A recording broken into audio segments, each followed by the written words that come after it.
Working with Tom is really exciting because he really is so concerned with everything being honest, which sometimes can be difficult in a movie where there are aliens and, you know, mad scientists and you have to believe that that's your world. But that's also how you get really, really good performances.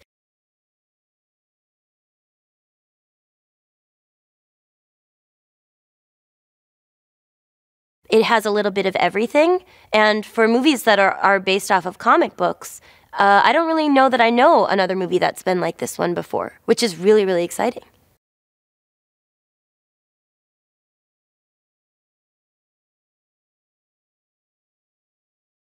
When audiences sit down and watch this movie, what they're first going to see is like an actually really well-made film with really, really good performances. But they're also going to see imagery that's paired with a tone that I just don't think they've seen before.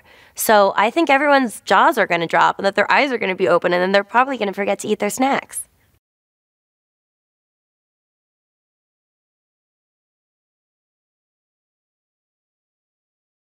My first impression of him was, this man is really smart, he's very kind, and he genuinely cares about film. And I remember seeing Zombieland and just being like, what an odd balance he's struck. And he really holds it all.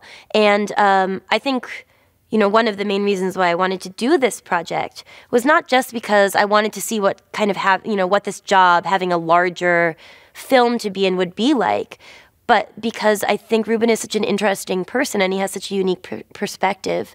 And for me, I've always thought of him as someone who's a comedy fan. And then he's made all of these sort of different types of movies that all have a darker element. And he has really mastered them. So it's nice to have someone to trust, especially when you're like me and you feel like a newbie. And I really am. So it's been lovely to work with him, and I think he's very kind and very clear on what he wants. Okay, so keeping with the comic book movie theme, did you know that the train scene in Spider-Man 2 cost more than $150 million to shoot? The producers had to close down more than 20 miles of New York City streets and purchase a $6 million subway train to decimate during the scene. Now, if you haven't already done it, remember to subscribe and click the notification bell to always receive the latest trailers the moment they are online. See you next time. Bye.